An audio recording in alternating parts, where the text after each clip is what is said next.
name's Owen, and I'm the Dungeon Master of our Return of the Giants 5th edition homebrew campaign. Hi, I'm Ali. I'm playing Lyra, the Eladrin Spore Druid, and she is just a little bit obsessed with mushrooms. Hi, my name's Simon. I'm playing the character of Ember. I'm a wildfire druid who's on a quest to be the very best there ever was. Hi, I'm Dave, and I play Harry Harrington, the Harrengon, the roguish merchant with the heart of gold. My name is Christian. I'm playing Bartholomew, the romantic dancing Owlin, Paladin of devotion. Hi, my name is Matt, and I'll be playing Niles Silverwind, the Owlin, Way of the Sympathy Monk. Hey guys, I'm Jared. I play the character of Threign, the boisterous frost giant, the Goliath, path of the giant Barbarian. Hello there, lovely listener. This is just a warning to let you know that this episode of Return of the Giants may contain adult language or adult themes.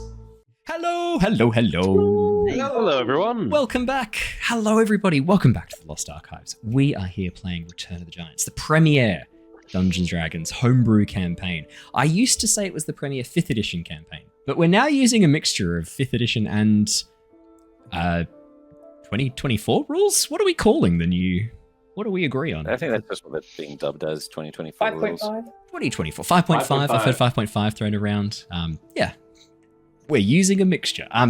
It is very, very lovely to be back. We are excited to be jumping into the session. We are all here. We have a full cast tonight. Unfortunately, the saga of Jared's non-functional webcam continues. I would throw to our reporter in the field, but we can't see him. And it's just going to be a series of excuses about his webcam not functioning. Who's the manufacturer? Who do we blame for your dodgy webcam? Logitech. Yeah, I was going to say it's fucking Logitech. Of course it is. Yeah, sick. Hopefully Logitech replaced the dodgy webcam that they've sent you, and I hope it's working soon, because that's really annoying. Sorry, mate. That must be really frustrating having a webcam that just is non-functional. That's better used as a boat anchor than it is as a device to assist. Do you want me to send it up to you when they give it back? Or if they won't give it back, actually, I'll get a new one. But otherwise, I was going to say, then you can use it as a boat anchor up there. That's the only thing it's useful for. Yeah, I'll give it. I'll have to get a boat. Don't have a boat currently, and it does seem a bit counterintuitive to get a Logitech webcam and then get a boat so that I can use it as a boat anchor. But I'll consider it. Look, we'll see. Lovely. In terms of fun announcements, I don't think I've got any fun announcements to share. Just that there was a special for the God of War and God of War Ragnarok on PC, and I do already own them on PlayStation, but my PlayStation's been having some issues recently, so I got God of War again, and I've been really enjoying a playthrough. Damn, those games have just aged like fine wine. Playing the original God of War is a pleasure and a delight, and I'm excited to play through Ragnarok again soon too. Yeah, spend some time with it. Just good. It's just really good. Just good. The Cosmere TTRPG, some announcements will be coming on that shortly. They are getting very, very close to releasing some of the Kickstarter rewards, which will be very, very exciting. We won't be starting with the quick start. We're going to wait for the full book to come out. Two main reasons for that. 1, 3 campaigns is the limit to what I can manage in a week in terms of streaming. And the other one is that I'm still gathering together all our cast. I'm working on writing the story in the background, and I've just started working on some of the artwork as well to go around with it. So news on that will be coming very, very shortly, but we won't be starting that campaign until we wrap up one of the other 3. So we'll be staying tuned for that. I think that's all the fun announcements to share. Shall we do our recap and jump into the session? Unless there's anything else we've got to share before we start. No. Awesome. Brilliant. Let's do our recap and let's jump into the session. Bit of a spicy episode last week, so I've got a slightly longer recap to get us back into the zone. The Tempest Adventuring Guild, a name now legendary across the lands of Nostare, has formed a brand new team. Lyra, Niles, Harry, Ember, Threign, and newcomer Bartholomew are exploring the vast caverns of the Underdark. Drawn below by rumours of stone giants taking over territory, it has come to light that the Deurgar are providing the stone giants with slaves as part of a massive mining operation. After assisting the deep gnomes of Blindenstone to reclaim their fortress home from a draconic Bahia, the plan is now set to head deeper into the caverns, territory known to be occupied by the Deurgar and stone giants. After experiencing another giant dream, this one taking place in the stone giant city of Tontanu, the group have now begun their descent into the Dorcha Chasm. en route to try and find this lost city. Tracking the edge of the Dark Lake to the deep fissure heading to the forge halls, the team cautiously made their way through the darkness. Ember and Niles spent some time scouting ahead, Ember using his drow cloak to allow him to climb across the stone like a spider, while Niles took to the wing. Partway down the narrow paths, Niles spotted a small fire being extinguished down a side cavern. Making his way back to the group to report this, soon Harry noticed the sound of snuffling coming from below. Right as Ember asked if Niles had been followed, a large clawed hand grabbed the edge of the stone wall that Lyra had been making, revealing a large, white-furred, bear-like form. The creature called out in a gravelly voice to the party, calling them Bashkins, and demanded to know why they trespassed on Quaggoth territory.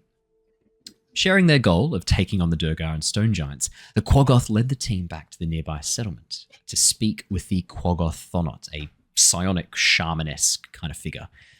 Looking into their minds, the shaman seemed to find what it was looking for, agreeing to provide the team with 6 trackers to help lead them below into the forge levels. Traveling with their monstrous guides down the edge of the chasm, the team eventually found themselves above a river of lava, slowly flowing down toward a distant cavern full of enormous stone spires, the remains of the once beautiful giant city. With the understanding that heading blind into this area could be potentially deadly, the team paused briefly to allow Bartholomew to use his potion of clairvoyance and spy upon the leader of the Deurgar, Obsidian Foot. Linking minds through Harry's Heartstone, the team watched through the arcane sensor as Obsidian Foot summoned a devil from the 9 hells using a soul coin and a ritual circle carved in stone.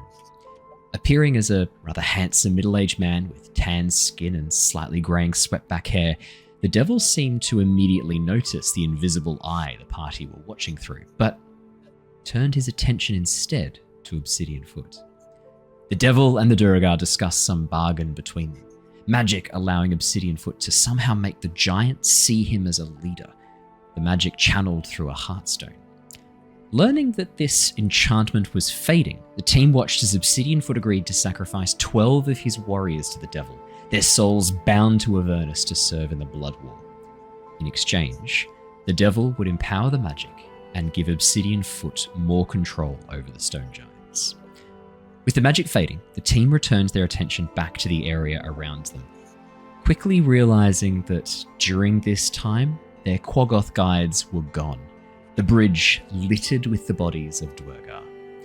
We left off last session as the party rushed down the last few stone steps to the edge of the bridge, the sound of battle coming from further down the road.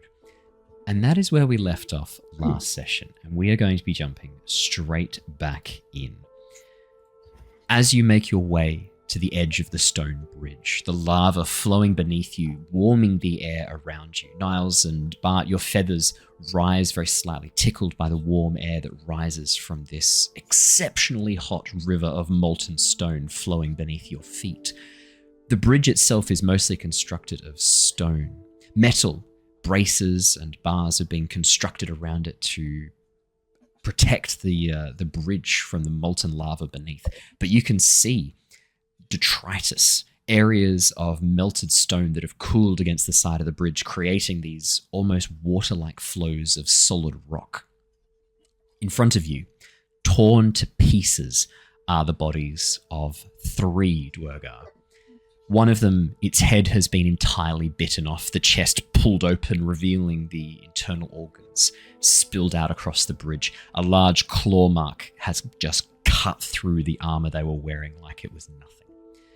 There is the body of one of the Quaggoths there too, an axe buried in its head, not visible from where you were on that high vantage point looking down, but now that you're on the ground level, you can see that body slumped up against the edge of the bridge. The axe, buried into the skull of the Quaggoth, the body still and unmoving. I pass over to all of you. What would you guys like to do? The Quaggoths would probably be very offended if I turned their fallen comrade into a zombie, eh? That's a good Or question. do they seem not that attached to each other? Like, There are Deurgars around as well. yeah, the Quaggoth is cool! Fair enough. Our plan was we were crossing the bridge to find some cover, and the reinforcements would eventually clash with the Quogoths, and we were then going to, as they're clashing, attempt to sort of bypass and head into the city. Correct? That was your plan last session, but that doesn't mean you have to stick with it. Remember, plans change in the heat of battle. I don't know. It seems pretty fun here, doesn't it? Actually, if we think about it, we should just, maybe. Oh, I just start feeling. I'm just getting my axe out. Whoa. Oh, you're just hanging for a fight, aren't you? I mean, it's been a while. Oh, it has been a very long time. Niles, don't encourage him, please. Oh, I start stretching. sorry. Doing squats with holding the axe out, like Can straight. I take a quick look? It pains me not being able to see my party members doing what they do best. Amazing. Please. Anyway, I'm going to take a quick look at the Quogoths and just see if good old Scarface is there, our friend.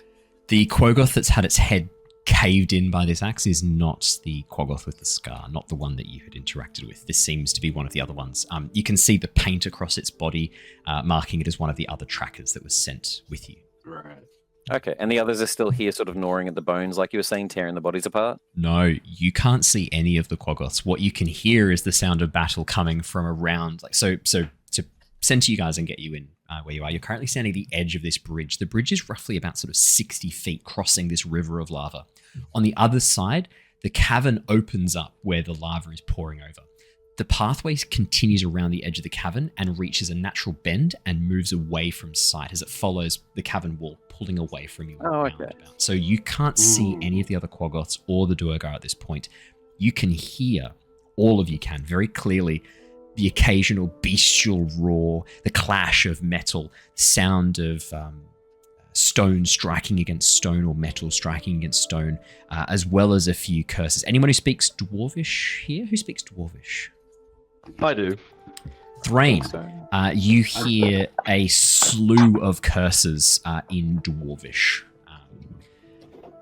coming from around the bend. The occasional fuck in Dwarvish as you hear the sound of battle, calling out for reinforcements. Quickly though, can I ask a question? Would this be almost like a different dialect if this is like It's Deurgar? Because I've only really talked to surface dwarfs. Yeah. So the way we kind of deal with the dialect is that it's almost like a heavily accented version of Dwarvish. So it's not that you can't understand it. You definitely can. You're picking up words from it. It's just not as easy for you to pick it up straight away, and it might require a check every so often if your experience is mostly with hill or mountain dwarves. Our swear words usually carry across most swear words are one of those cool things that are universal across most languages. Yeah. But I mean, you can hear one of them calling out for reinforcements, a voice calling out from beyond. Fucking Quogoths! Sound the horn! You hear from around the bend, and then as that person's voice is cut off by, you can only imagine large claws. I will quickly tell everyone. I just let you know that one just muttered, "Sound the horn."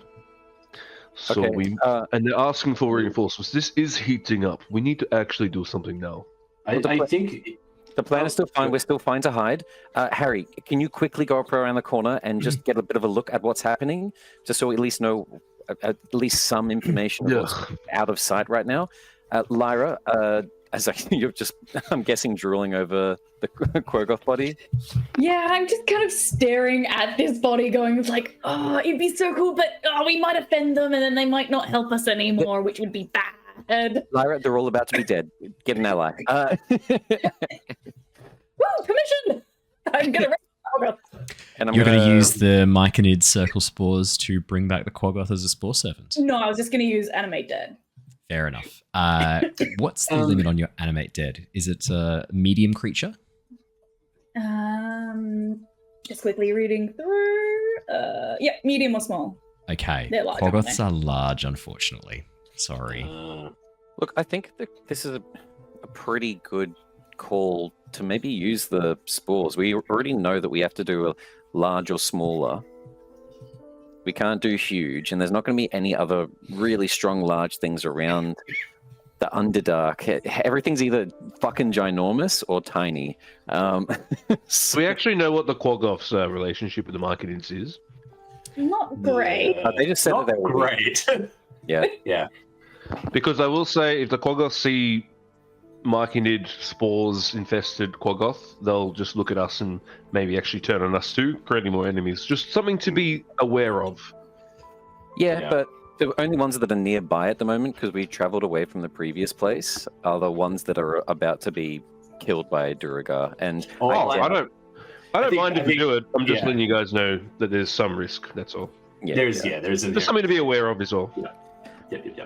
We can still hide magic or something. I mean, we can always Maybe. wait for the rest of the Quaggoths to die first, and then we can raise them without worrying about them attacking us in time. Harry, did you need Devious. a second set of eyes to help scout out? I'm happy to give you an assistance. Yeah, sure. You go high, I'll go low. Oh, Sounds like a plan. as they're running off, what armor are the Deurgar wearing that are dead here?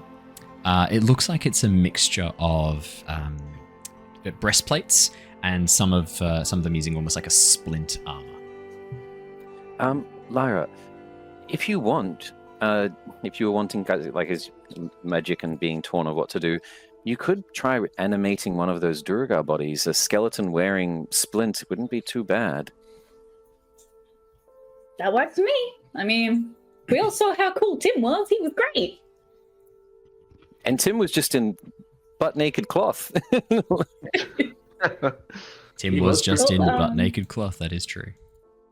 Taking Bart's recommendation, yeah, I'm gonna sort of pull up a Deurgar skeleton. Ooh, that's not the one. As you animate dead. As you use your 3rd level necromancy spell to animate the corpse. You want to. So are you trying to animate it as a skeleton? Because your options are to choose a pile of bones or a corpse. You're going to have to extract the bones if you want to make a skeleton. Did you want to make a skeleton? It would probably take a little bit too long, I think, to pull all the bones out. You're not sure how much time you've got in this moment. The sounds of battle coming from around the corner.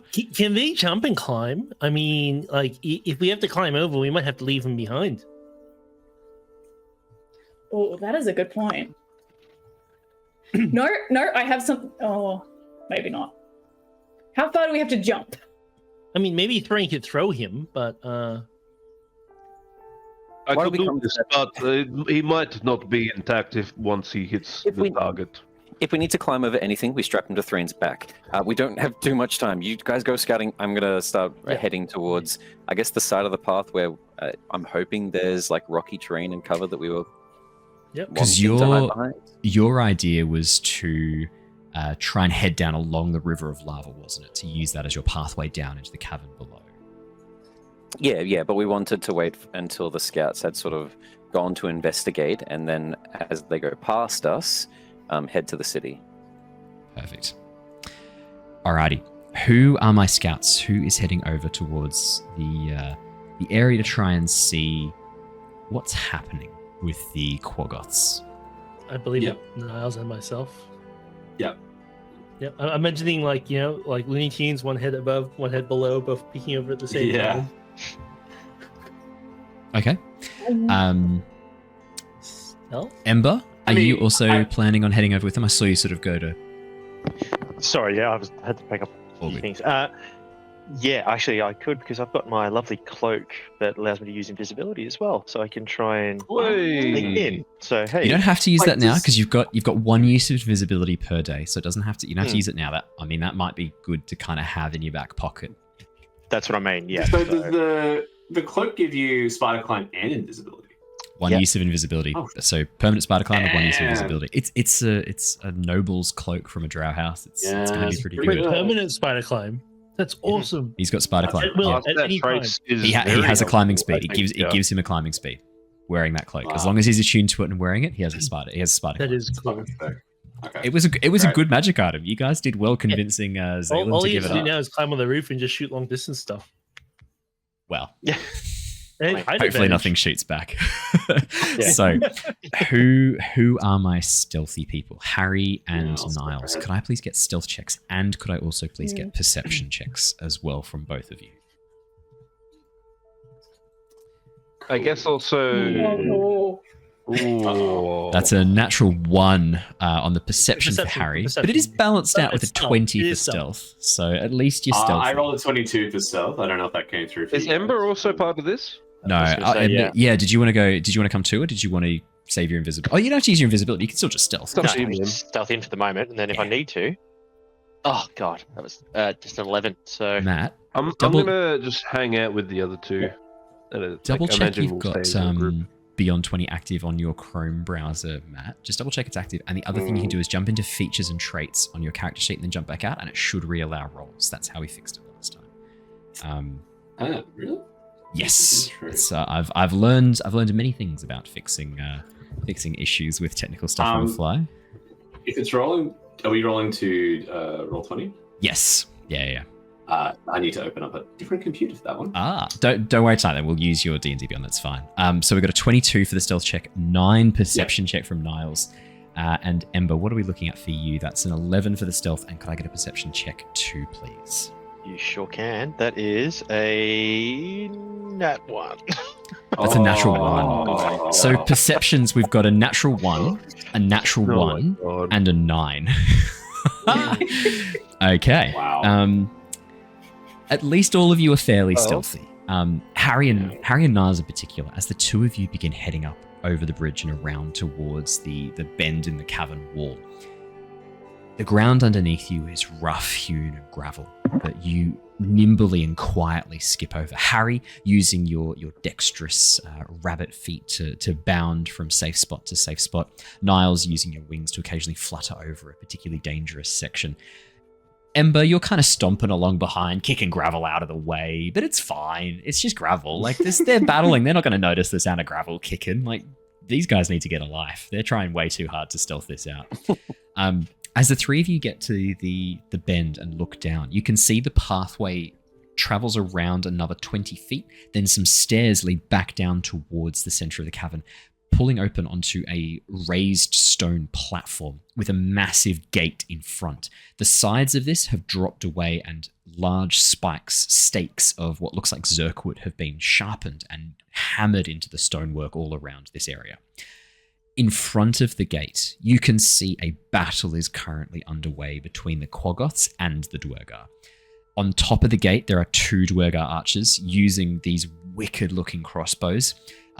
Massive hand cranks on the side. The crossbows are almost as big as they are, and they're mounted onto the stonework. For those playing along at home, these are smaller versions of the Scorpion, which we have in our world, which are heavy artillery used to take down defenders on walls and people attacking walls in sieges. These are slightly smaller versions of them, and you can see the Deurgar are loading vicious barbed bolts into these massive bows and then taking aim and firing. The crossbows mounted on these pivots that allow them to move in almost 360 degrees. The Quaggoths are very much holding their own, though. You watch as the scarred Quaggoth, the Scarface that you had made some friends with, ducks underneath narrowly one of these bolts and begins climbing up to the top, swiping at the Scorpion. Harry and Ember with your natural ones for a total of 7 and 8. Yeah, I mean, there's a battle going on. Quaggoths are doing pretty well, but there's a few Deurgar. Maybe it's time to come and help out. Niles, the Quaggoths are not going to win this, and you can already see they are starting to make a strategic retreat, grabbing the bodies of Deurgar that they've already killed and starting to pull back away from this front gate. This is not an assault. They are not willing to die for this. They are absolutely here to get meat and get out. Mm-hmm. And that's with your perception check of 9. That's what you get. Any other questions from the three of you before we go any further? How much are the Scorpions worth? Harry, Harry, these are easily worth 200 to 300 gold pieces, and you don't reckon they'd be too heavy to carry at all. I've got to speak as your natural one. I've got to speak as your natural one. Ember, any questions from you as you're looking over? No, I mean, like, the Quaggoths look like they're putting up a good fight, according to my nat 1. So it's looking good. I mean, you can leave them to it. They've got this. There's nothing you need to do. Just out of curiosity, as far as what I can tell, how many Deurgar are left fighting at the moment? So at the moment, there's 2 Deurgar up on top of the walls. The Scorpion that's been knocked down by the scarred Quaggoth, the Scarface Quaggoth, who's now fallen down with the remains of the Scorpion. On top of the wall, the dwarf that was manning that is still there. They've now pulled out what looks like a short bow, a very like heavily recurved spiral looking short bow, and they're now taking pot shots at Scarface. You watch as one of the arrows right into his shoulder. He turns, bites, pulls it off, spits it on the ground, and then tears one of the other Deurgar in half that's right in front of him. Apart from the 2 on the walls, there are another 8 that are still standing on the ground fighting off the Quaggoths. There are only 5 Quaggoths that are currently fighting. They have taken injuries. You can see large gashes, red blood showing up in high contrast on their white fur, this bone white fur that covers their body. They've taken some hits, and Niles, looking at this field, you can see they're starting to pull back, and probably just in time. You don't see anything of note, but something changes, and it looks like the Quaggoths are then moving very quickly away. You watch as some of them pause for a second as if listening, and then at one, they then begin to pull back towards the cavern wall, looking to climb up. You don't know why, though. You can't hear or see anything. Can't hear or see anything. Are there any combatants at the moment that aren't Deurgar? Are they all Deurgar? All Deurgar, yeah. I'm switching pronunciation between Deurgar and Deurgar. I'm going to stick to Deurgar because that kind of sounds more like in their native tongue. Deurgar. Yeah. We are Deurgar. Yeah, I'm going to stick to that so I can at least have one pronunciation. All Deurgar.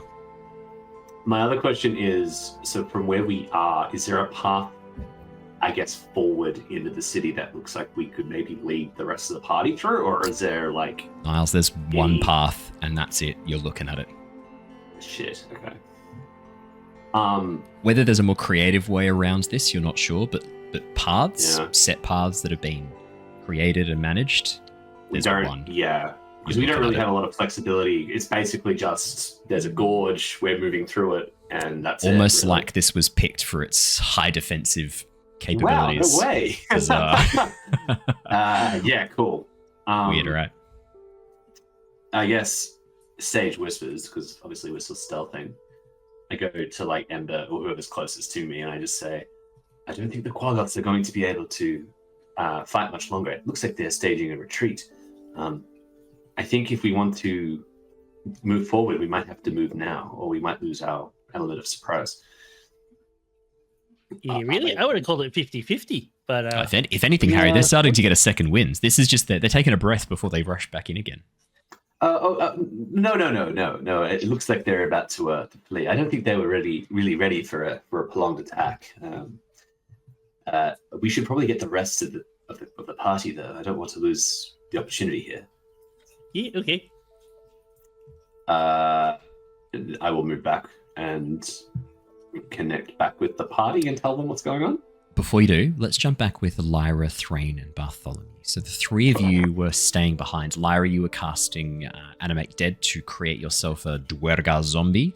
Bartholomew, you were looking for alternative paths, maybe following the river of lava. Threign, what were you going to do during this time? So...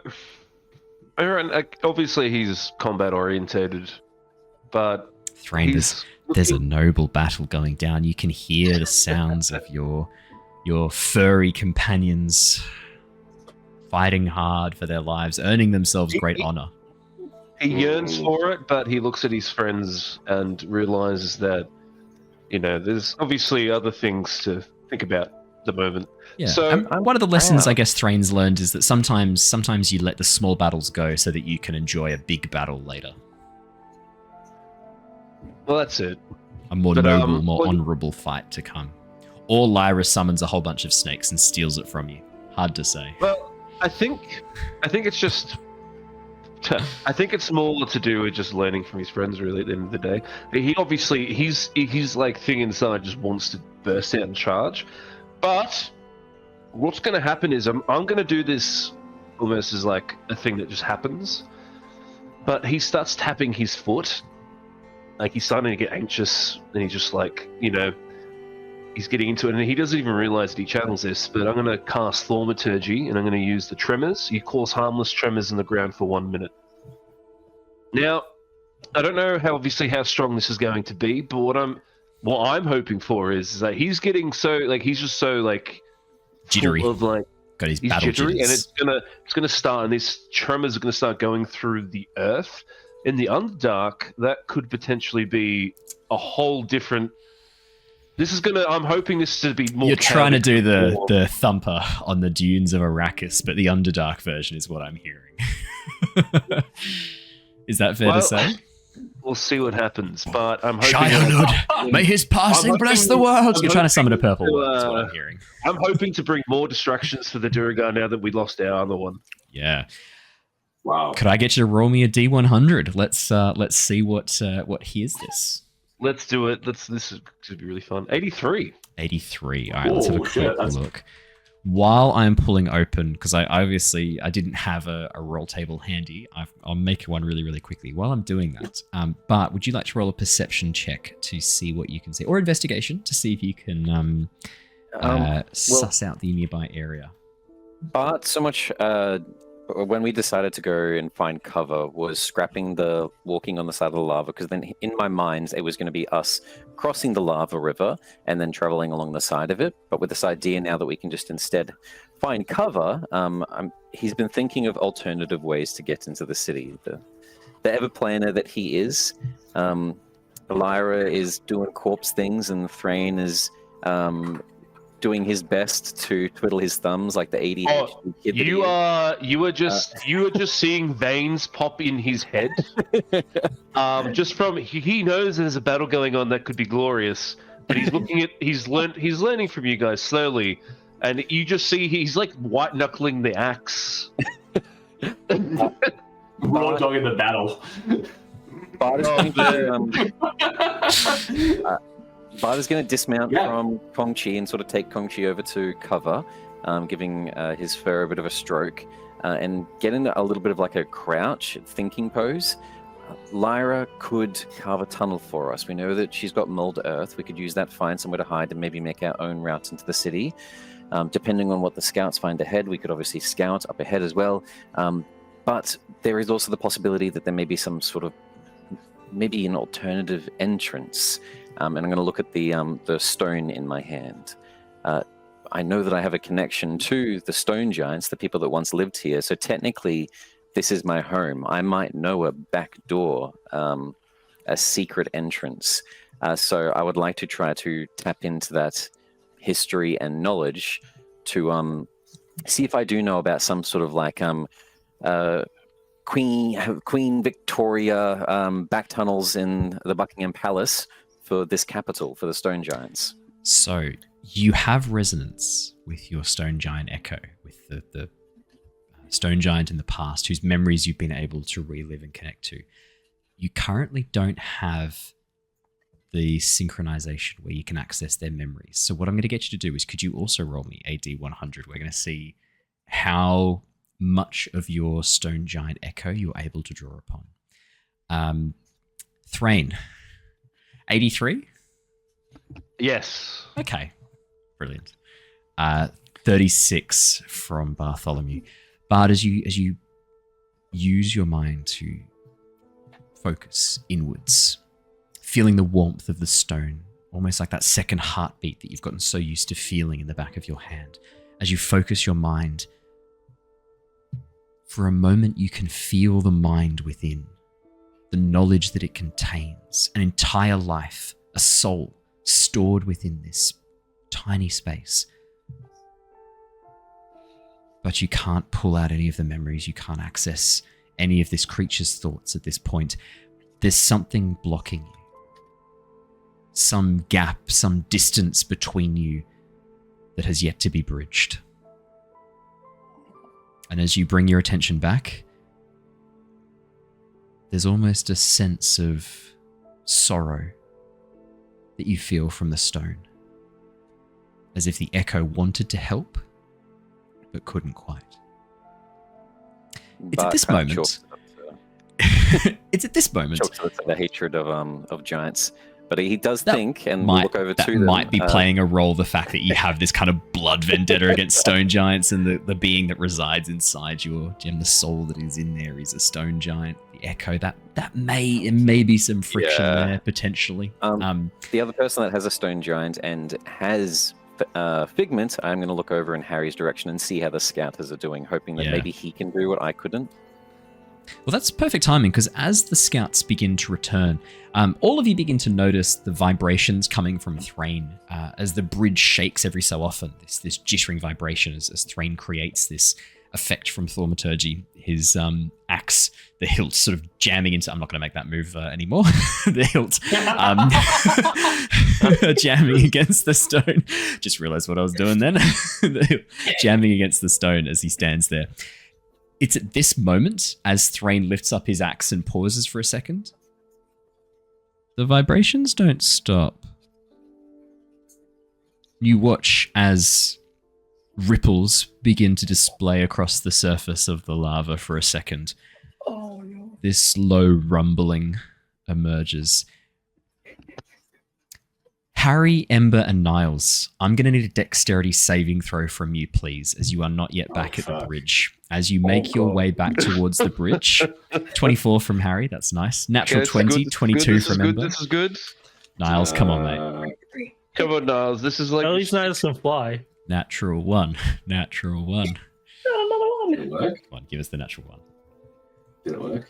Come on, Niles. Did you roll it, Matt? Even if it's just a log, I guess. Yeah, that's fine. Even if it's just in D&D Beyond. I can't see it yet. I can see Embers. I have a +8. Let me just roll it real quick.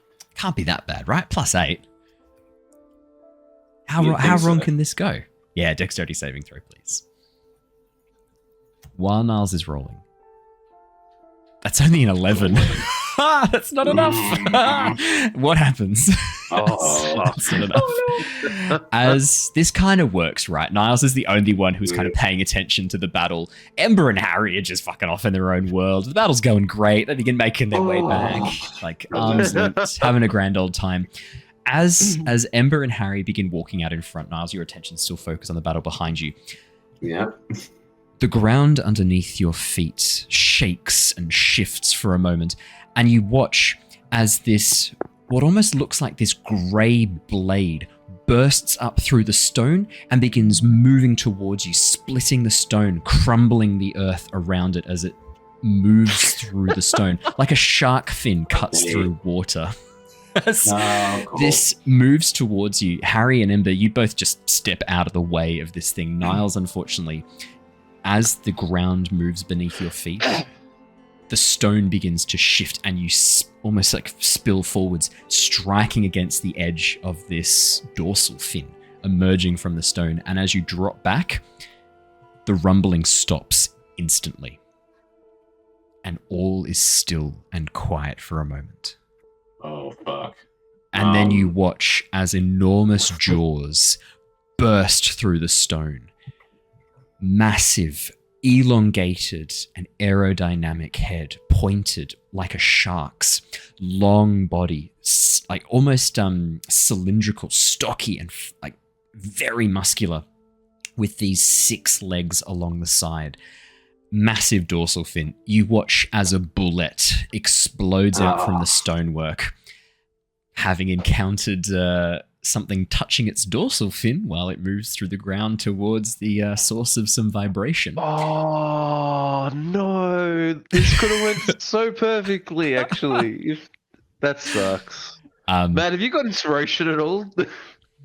No.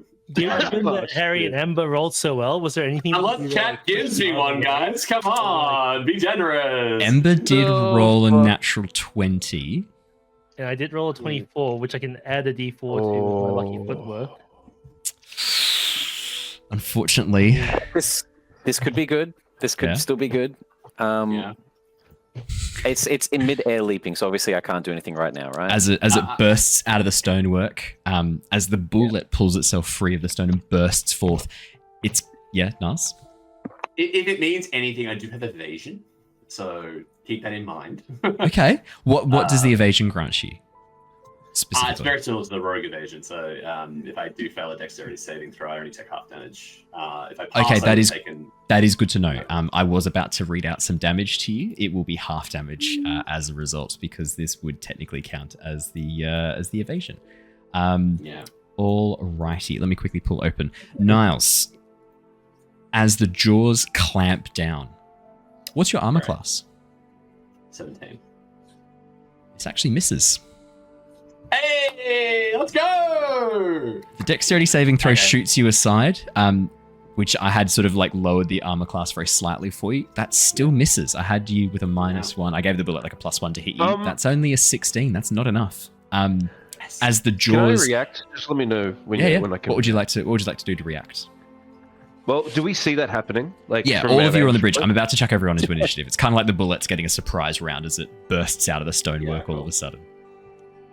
Well, all I was going to do is with Threign realizing what he had done with the axe, he realizes that he's infused some magic into the axe, and he realizes he might have more magic that he can use. He's going to see Niles get attacked by this massive shark thing that he's realized is summoned from the tremors. He's going to quickly, realizing that he can't really help right now, he's obviously going to start moving towards that bullet anyway. But he's going to 30 feet. I'm going to use the prestidigitation again. The thaumaturgy again to create the harmless tremors again. But this time I'm going to do the 30 feet, but I'm going to actually aim it towards the Deurgar. Away from you guys. Because I can do it 30 feet, so it's away from us. I only did that before is because it was more of like a thing that just sort of happened. But this time I'm going to actually aim it at the Deurgar. Fantastic. In that case, then, could I please have Threign? Could you please roll me? I'm going to say a intimidation or deception check. Your choice. 22 for Nice. intimidation. As the bullet bursts out of the ground, Niles, the jaws clamp down, narrowly avoiding your feathers as you duck and roll to the side, Harry reaching out, grabbing you by the back, pulling you through, as Ember reaches out with a hand, placing it on your chest and pushes you away from the open jaws of this thing. Both Harry and Ember sort of coming and pulling you back just out of the jaws of this bullet. As it leaps out, it continues its leap. Because it was moving away from the bridge, the leap continues away from the bridge as well, as it smashes down back into the stonework on the other side. Because it's emerging where you were, not landing where you were. None of you have to make the strength save. As it smashes back down to the stonework, Threign, you immediately activate the tremors once again. As the tremors go off, you watch as the head drops down and pauses for a moment, the eyes looking out from underneath the gravel. Harry, Ember, and Niles, what do the three of you do as this creature sort of pauses for a second, feeling the vibrations moving away from it? It pauses just for a brief second. What do the three of you do in this moment? And actually, Lyra and Bart, you would also have a moment to respond as well. Its eyes are above the ground, is what you're saying. Just at the very edge of ground level. It's paused, almost like half submerged. Is it in the almost like a ground. crocodile? Yeah, Like very in much like how a water? crocodile kind of holds itself in the water to look around just above the surface. Recognizing the fact that it's stopped and listening to the vibrations, would I kind of get the sense that it's only going by that sense of feeling, or would I be thinking that it's looking at us directly? It's definitely looking around. Do you want to make me a nature? Do you want to make me a nature check, Ember? See what you know about bullets. See what you can recall. Harry 10. fights with all his will, not 10. to step his foot because of danger. Ember, you... yeah, that would be a bad call right now. Ember, you know that bullets are known as land sharks. They are dangerous creatures that burrow through the Underdark. They normally don't have like a burrow or a home base. They're normally nomadic. They move around the Underdark. They are very much, from what you've seen, drawn to vibration. Whether or not they've got excellent vision or terrible vision, you don't know. Bart doesn't want to risk it. It's right next to Niles, and even though it's sort of crocodile-like at the moment, you would, if it's just climbed out and landed, it's predominantly on the land, correct?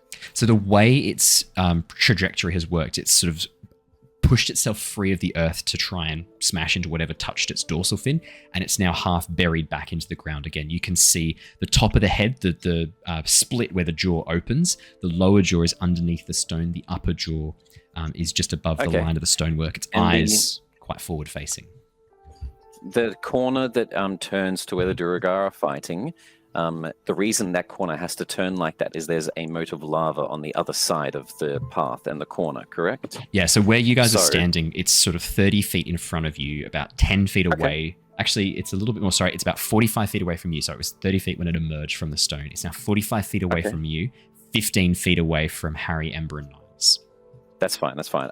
I just wanted to make sure that was how it was working sheep herding wise, as hopefully the lava should act as some sort of a funnel to guide this thing as a combination of Threin's magic. I'm going to use a first level spell slot and a shout of, let's go with Draconic. I'm assuming that this thing will respond to a predator's voice.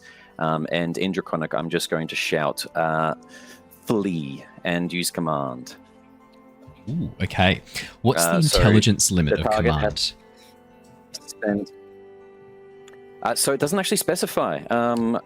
It says you speak one word commands to a creature you can see within range. The target must succeed on a. Let me pop it in the chat. Yeah, awesome. And it doesn't have to speak any languages, particularly. No. The target must succeed on a wisdom saving throw or follow the command on its next turn. It's not specifying on this detail that I've got here. Not sure if it's 2024 changing the rules of command, possibly? No, it hasn't changed it significantly. If it doesn't understand your language, okay, the talent has no effect if the target is an automaton or construct, if it doesn't understand your language, or if your command is directly harmful to it. Mm-hmm. Oh, okay. I wonder why it doesn't say that in the spell description I've got. Because it's only got the short spell description, not the full spell description, unfortunately, if you're looking at the bite-sized version. Did you still want to do command? Okay. That's fine. No. I was assuming that it would just affect this thing. No, that's fine. While you're having a think, Lyra, Harry, it's Ember, Niles. So this thing has basically tried to take a chunk out of Niles. We've landed right, at this point. We've landed. We have landed. We're right next to it. Which way is it looking at me, or is it looking back towards? You can see that it's currently looking around, almost as if it is trying to see what it just narrowly avoided biting down on. How far away are the Deurgar? At this point, they're about 60 feet away down that track. They're super close. Yeah, they're not that far. Niles is probably thinking, he is probably shitting himself a little bit because he nearly got made into lunch, which he's not super happy about. But secondly, he's probably thinking how he could lead the bullet away from his friends. So he's almost We've heard Threign do his vibrations on the other side already. Yeah. Right? The new command. The new command does not require it be a language. The new version of command is just.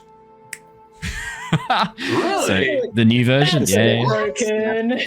I just quickly checked. Yeah. Wow. Yeah. So this is you confirming you are committing to the new versions of the spells, Christian. Yeah, I'm fine for all of that. Divine Cool. Smite's a spell now, so I can't stack it with my other previous smites like I used to be able to, so that's a downside, but there's enough upsides that I'm happy for that. I will make a wisdom saving throw for the bullet. How crazy. That's a 4. Yeah, that does be a 16. Yeah, so hoping flee, the target must spend its movement and the fastest available means. So obviously this thing I'm guessing is going to be quicker burrowing rather than walking. And hopefully the lava river means that it's going to follow that and just take the longest route away. So the lava river is behind it. It has emerged from the stone off to the side as if it's come out of the walls of the cavern and then pushed down into the pathway. So to turn back towards the bridge is going to be towards the lava. You're hoping it follows the cavern wall around where the Deurgar are. Yeah, because on my mind, I was expecting like us and then Niles and everyone and then the river lava. So you guys are on the bridge. So Bart, Lyra, and Threign, you're standing on the bridge above the river of lava. Yeah, so it's you guys literally standing on the bridge that the lava is flowing underneath, and then 30, 45 feet in front of you, Niles, Harry, and Ember are standing, and then beyond that is the bullet. Yeah, and then behind all of them, it turns to the corner that leads to the Deurgar, and the reason it turns is because there's a river lava on the other side. Just the drop off of the chasm, because the lava river as it flows forward forms a waterfall that drops away underneath it. So it's okay. It's the drop off's fine as well. In either way, it technically can't move straight. It has to turn left and verge to the Deurgar. That's fine. That's all I wanted. Hoping his thaumaturgy and that will guide it in that direction. But as you point towards it and speak in Draconic, Raskin, which you know is flee, Harry, Ember, and Niles, you watch as the bullet pauses for a moment and then begins to dive underneath the ground, heading straight into the ground, into the stone beneath it. What would the three of you be doing? Well, that was lucky. Thanks, Harry. That thing nearly took my leg. Oh, more than that, actually. Oh, yes, sorry. Sorry, I'm a bit rattled about that. I was going to say, let's get away from here because I don't want that thing coming back if it decides to turn around. Yeah, hopefully it's going to the Deurgar, but we really need a chance to talk shop about what we're doing rather than just winging it. Well, I mean, winging it is normally how I live, but okay. That is literally how I live.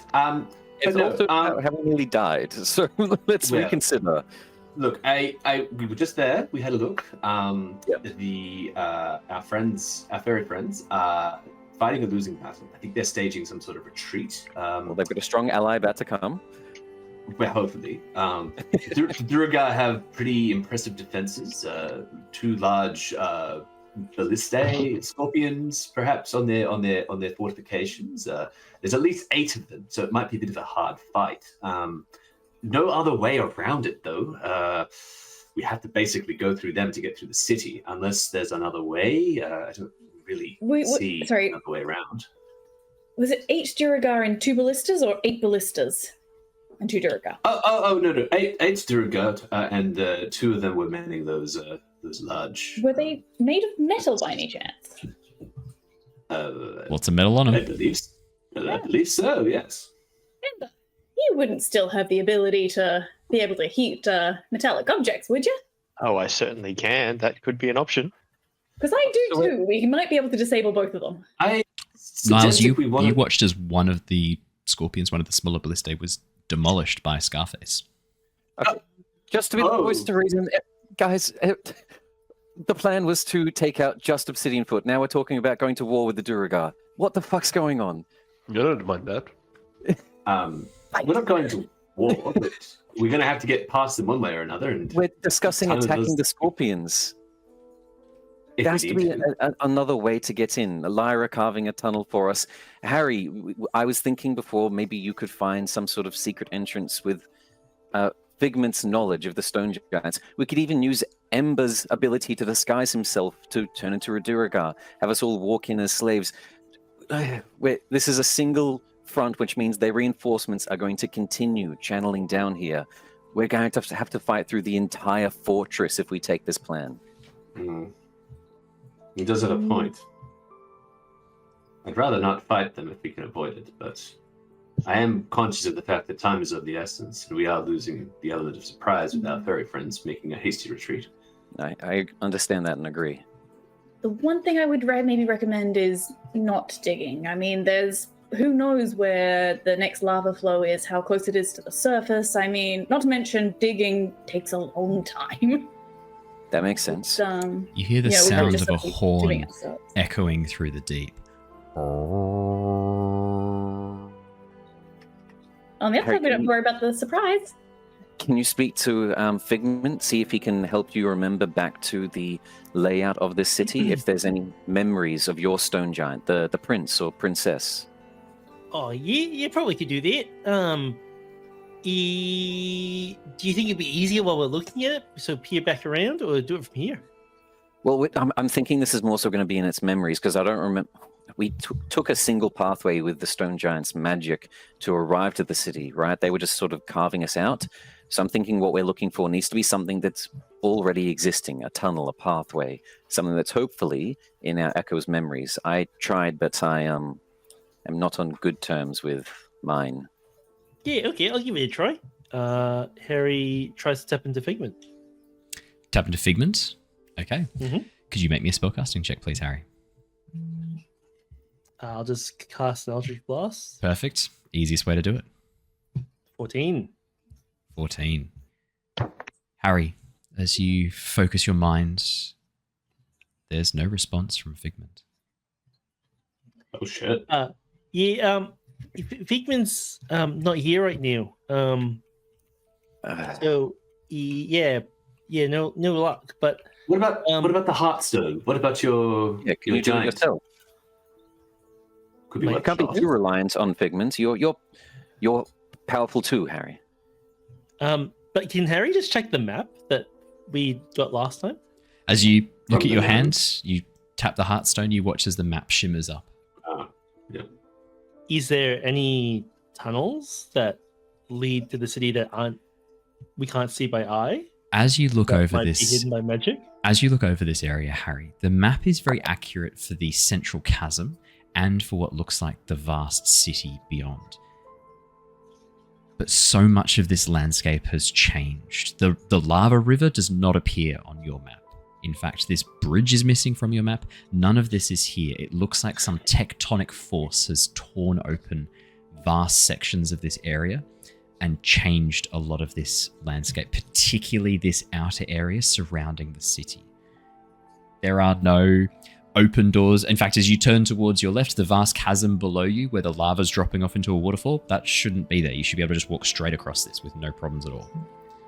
There should be a small building standing there, some sort of elaborate gatehouse, and then a series of tracks and bridges leading up towards the stone teeth. They're all gone. Do you want to make an investigation check to see what else you can get from your map as you examine? Specifically the map. Specifically investigating the map, yeah. That's a 7. Is anyone else looking over my shoulder at this? Is it just me, or... Do you use investigation? It'll be an investigation to try and look through, because you're specifically using intelligence to try and see and track what's on this map. So most of the time it's one or the other. In this case, this is a very much intelligence-driven task. Don't you have those goggles I gave you that help you with the investigation checks? Goggles of minute seeing. Yeah, maybe you can use the minute seeing to... I believe they give you advantage on investigation. Yeah. Well, I was also thinking, can I also use my wand of magic detection as well? I was just thinking about that. Yeah, see if there's any hidden tunnels as well. Yeah, so the wand of magic detection detects magic out to 30 feet from you, I think it is. I do not have that description written down. I just have 1d3 recharge. Detect magic's 30 feet. It's the spell detect magic, so it's 30 feet. So, 100%. Harry, as you hold aloft your wand, and what was your magic word again? I can't remember, but bibbidi bobbidi boo. Something like that. It was something similar. You watch as the magic pulses out from you. Apart from the magic items, your companions are carrying, apart from the necromancy that Lyra's just cast to bring back one of the Deurgar as a zombie that's kind of shuffling behind her. No other magic within 30 feet of you here. It's pretty dark. I'll put the these goggles on and have another look. Would you like to roll your investigation? Yeah, 12. 12. Harry, as you look over, it's better. As you look over the map, there may have once been a side entrance leading across the chasm where you are now. Not too far back from where this bridge is. But that's now empty space. It is open air as you look down into the chasm. Where the lava has flowed, you think it actually... This track the lava has carved, part of that was once a passageway that the lava has now filled and it's gone for the path of least resistance, right? Like water does. And it's eroded down, melted its way through, and it's now following this track that was once a pathway.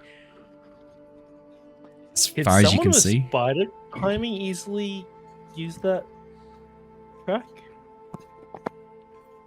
And then put a rope down? Someone with spider climb could head across the... Yeah, I mean, so if Ember was to use his spider climb to move across the chasm wall, bring a rope across, if you had some pitons and some climbing gear, Ember could even make a series of climbing handholds across the wall of the chasm. Just going to have to keep in mind that it's pretty open. And because you're doing it over the river of lava, there's light and a soft landing if you were to fall. What if it wasn't? Would What you if like it to were use your decanter of a bunch endless of water? steam Before we do and, that, a shell. before we do that, Niles is going to scout it. Yeah. well, I just want to ask a quick question, Yeah. actually, just to give us more information before we start making these decisions. Being of a giant kin, and so many sagas and stories, I'm actually wondering, Owen, just to give us more information potentially before we start making decisions, if there's any sagas at all about the stone giants, about their city, about any potential secret entrances or anything. I don't know, anything. See if anything survived in myth and legend, and it may be a tale of a clever even thief. If obviously it's not going to be like take 3 steps towards the rising sun, and but it could be something like that. Yeah, thrice upon the door. I thought when I might the thrush just knocks. it out there. It can't hurt. Do you want to make a history check to see what stories you can recall from? Yeah. So look, not obviously a great history check. So look, this is not. Yeah, we'll see what happens. I got a 15 actually. It's not too bad. 15. Pretty good.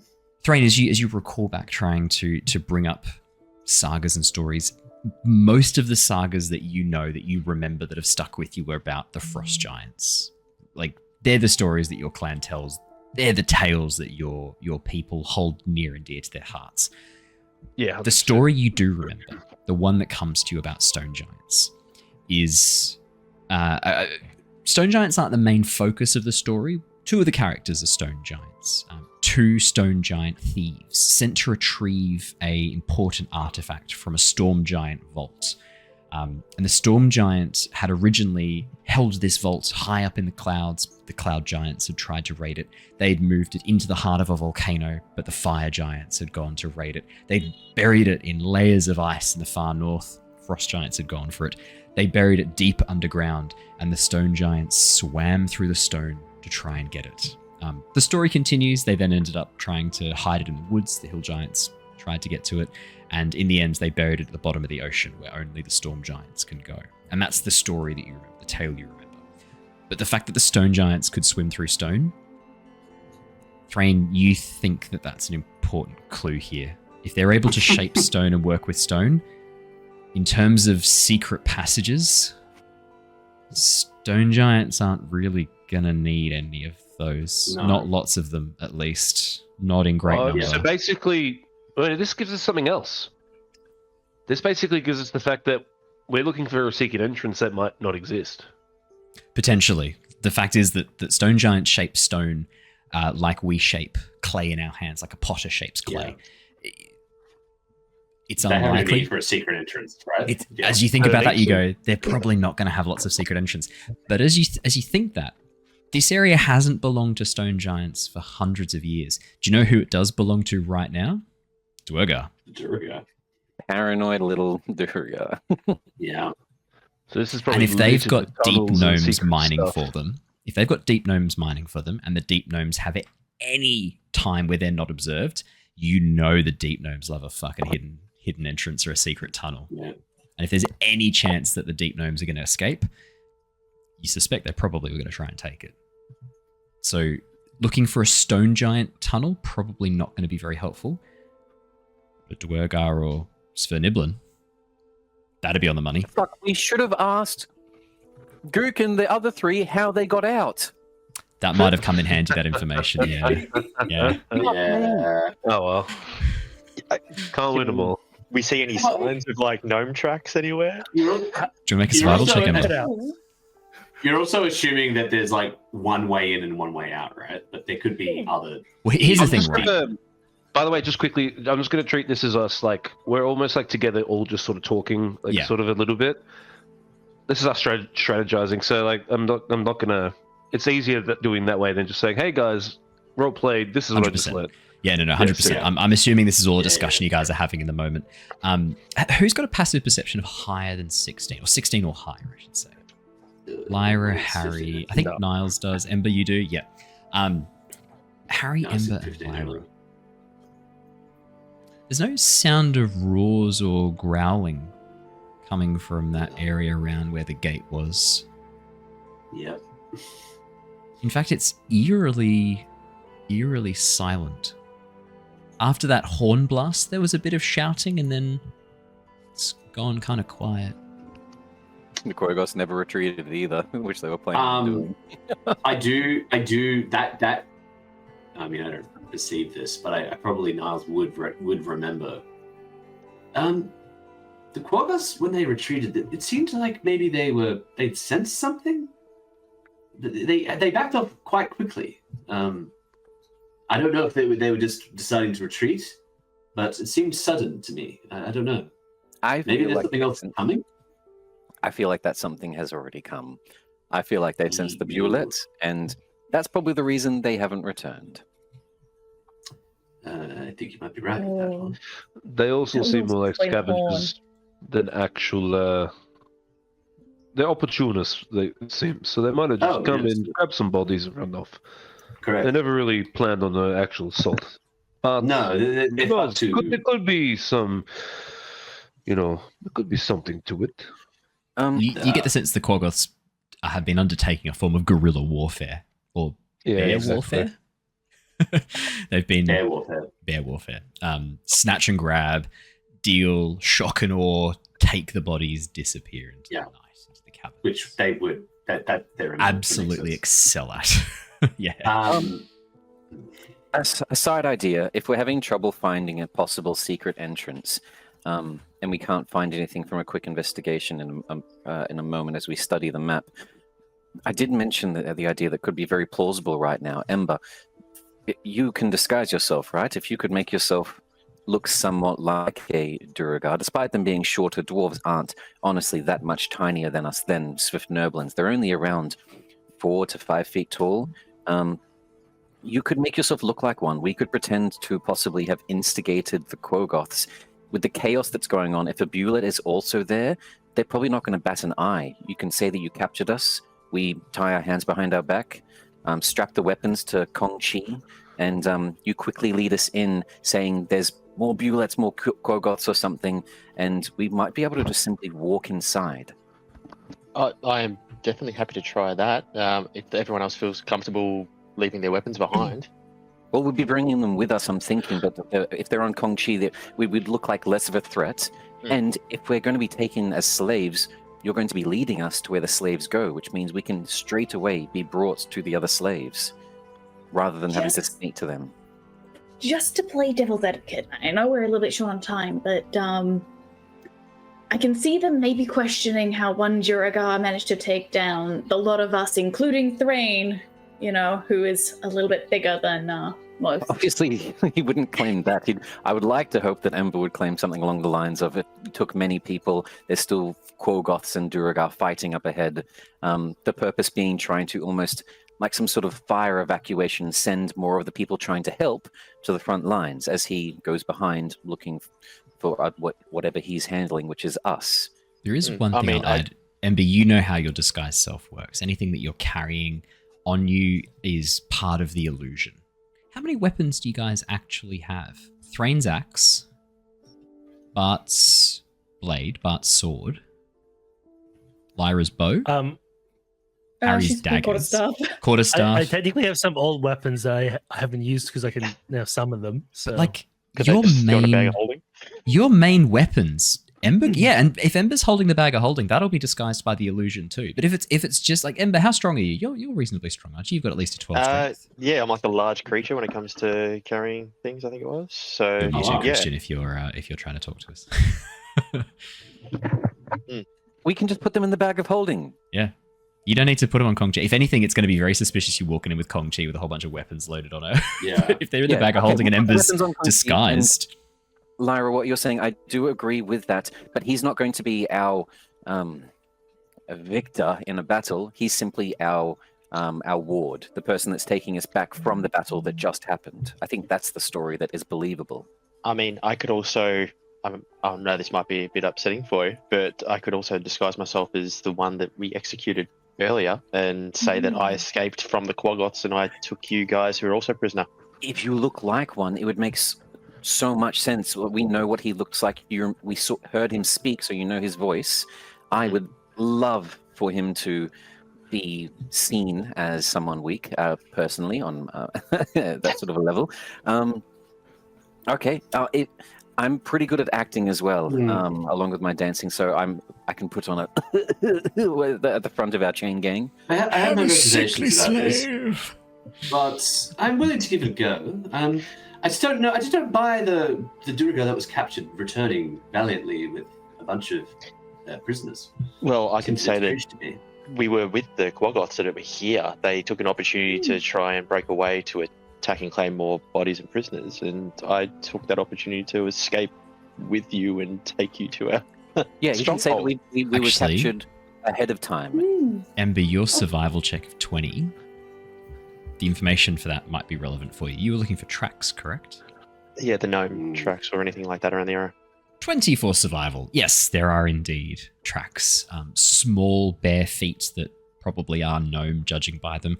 Heavy booted feet that look much more like what you've seen the Deurgar wearing. But interestingly as well, as part of this group, it looks like some sort of exchange happened at the edge of this bridge. Booted feet, but much more delicate, much more human or elven, with what looks like barefooted gnomes, and then handed over to the heavy-booted Deurgar feet, and then the elven footprints lead back away into the darkness following this pathway. It almost looks like some sort of exchange was made here, Ember. So the gnomes went to the Deurgar, is that what you're saying? Gnomes handed over to the Deurgar, possibly handed over by Drow. Yeah. Would I think maybe that's the one that we did see with the Quaggoths? Oh, maybe. If that is, then that's potentially very problematic for you guys. But it would also say that if that was them, that they were having an exchange. It's definitely more than one elf. It looks like there were at least 4 elves leading a group of possibly chained prisoners. The footprints are very tightly clustered. They didn't move around a lot. There's a bit of jostling and tripping. You can see where there's drag marks where they were probably pulled forwards by the chains around their necks, pulling them forwards. This is a 20. You're going to get quite a bit of information from this. It looks like, maybe chained gnomes handed over by at least 4 elves. All right, well, I'd share possibly that information drow, given the the environment you're in. Yeah. Share that information to be like, I mean, clearly they're trading with the drow as well for prisoners. I mean, if you wanted, I can pretend to be the one in exchange for you guys, and you get in, and I can use my cloak to try and sneak through. Okay, I like that. You were bringing us back when you saw the fight, helped how you could, but it's chaotic out there, and thus the need to rush us in. So there's minimal checks being done on us. Yeah, I'm happy to do that. So would you like me to go the Deurgar version of the prisoners, or do you want me to disguise myself as one of the drow elves? I reckon a Deurgar. Say that a deal has already been done. You just came back from one. They're probably not going to let us into any important places if you're a drow. Perfect. No, happy to do that. And I'll just disguise myself as one that we already know. Maybe change the face slightly. Okay. Yeah. Well, just be ready in case things do go south, guys. I don't know. So, how this is going. As we're all putting chains, do you have enough chains to put? Do you have chains to put on? I would assume that there's other bodies and things like that hanging around from Deurgar that have been slain by the Quaggoths. Would there be any on them? Not lots of chains. These look like guards. As you have a quick pat down of their bodies, you find classic Deurgar weapons, a few hammers, a few cleavers, very, very large bladed short swords, couple of gold. I'd say anyone is pouring over them. Do you want to add to the group pot? Let me have a quick here. Oh. Going to add to the group pot 9 gold pieces, and 16 silver pieces as you just pour over. These guards look like they didn't have a lot of money on them. Probably they don't just walk around on shift with all of their gold in a pouch. But as you go over the ruined guards, and that includes some maybe a ring that you think's worth a bit of money and some random stuff. But yeah, total up 9 gold. I did add that. Perfect. As you pull the random shit. As Threign and the others, or whatever Threin's about to do with chains, Bart's just going to quickly start darting between everyone and from his... Well, the moment one of you guys actually try and put a chain on him, he goes, "No, I will not be slave." I refuse. Ignoring him at the moment, I'm going to start grabbing mud and I'm sorry. He wouldn't do Yeah. this. I'm going to start. There's still going to be a stick in the mud, not to make a pun. Lyra's not going to willingly put metal on. That whole thing with Druid. No. We've talked about that before, Lyra. It's the dumbest shit ever. It's not in the new rules for a good reason. Sweet. I mean, like, does your character actually have an aversion to that? Nah, not really. Not Like, unless it hurts more. There you go. why would druids like have an aversion to metal? It's not like inherently extracting metal destroys the environment. Like that's not a one-to-one correlation. You can get metal from natural sources. Is it more you can like this pan is a from symbol of industry that they don't like? It's a weird one.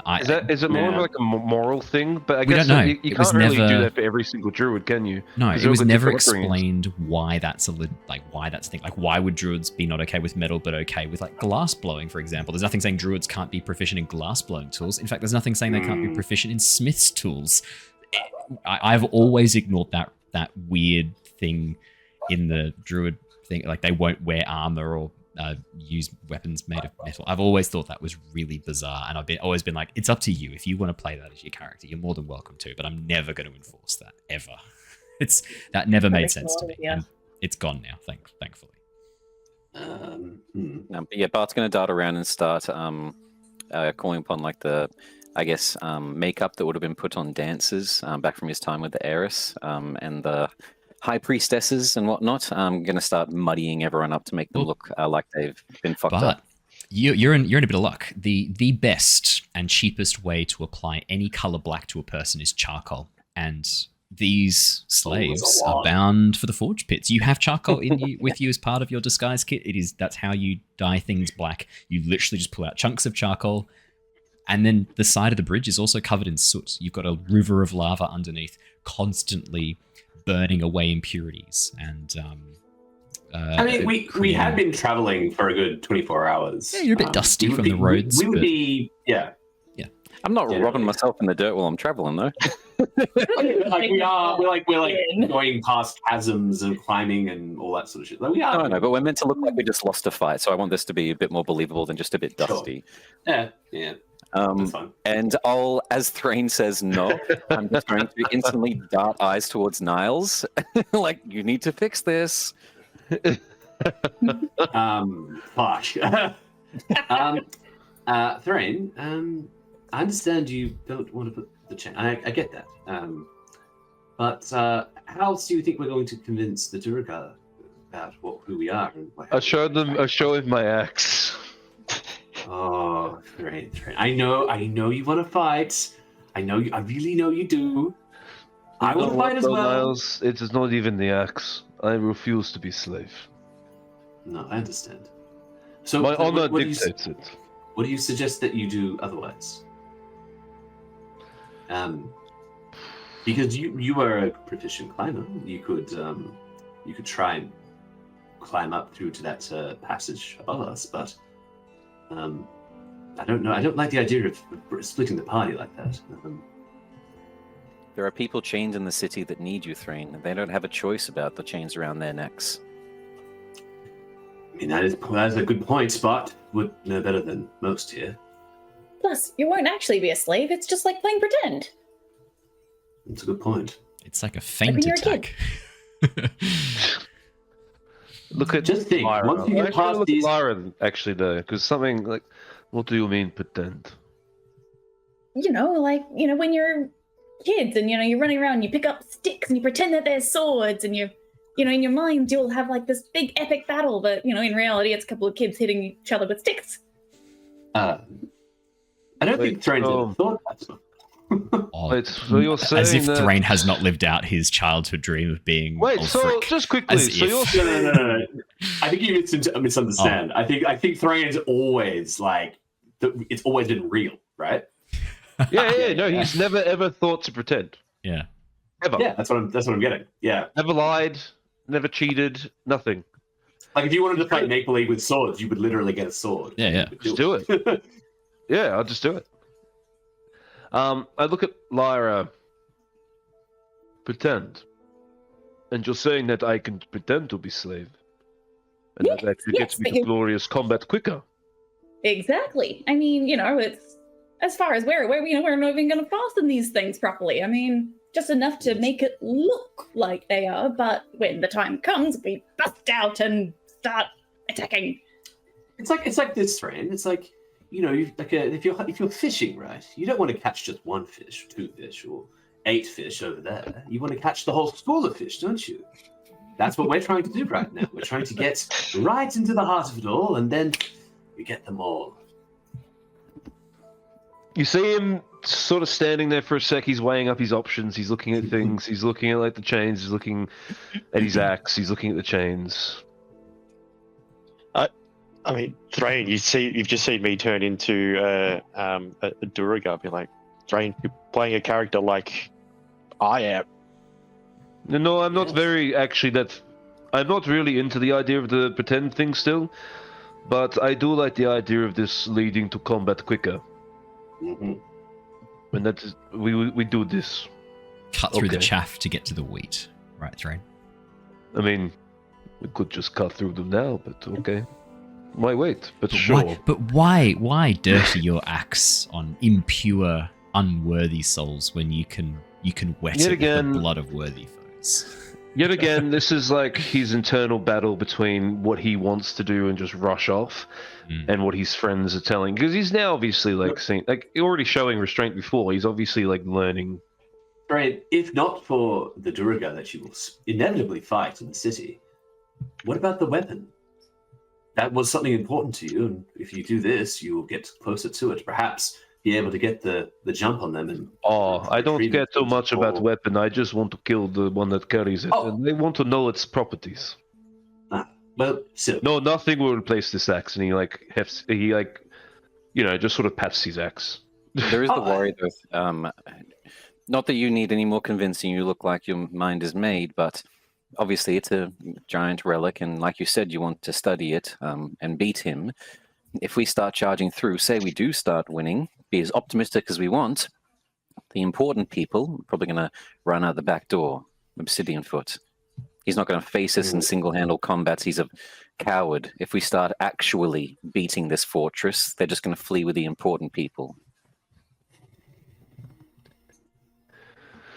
Well, okay. I trust you all, but I'm not happy about this. It's not for real. It's just simply an act. No giant hears about this. Or Goliath. Your secret is safe with us. Oh, by the god. Give me strength. Okay. Harry shoots Threign. Yeah, it's a 10. Harry misses. You watch as Harry aims the crossbows like, better put that collar on, bitch. All right.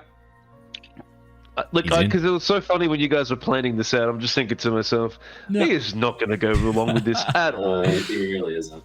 So, do you guys have chains? Do you have enough chains and manacles? Great question.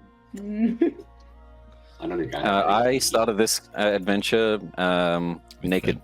Wings on your... Nope, not even them. No.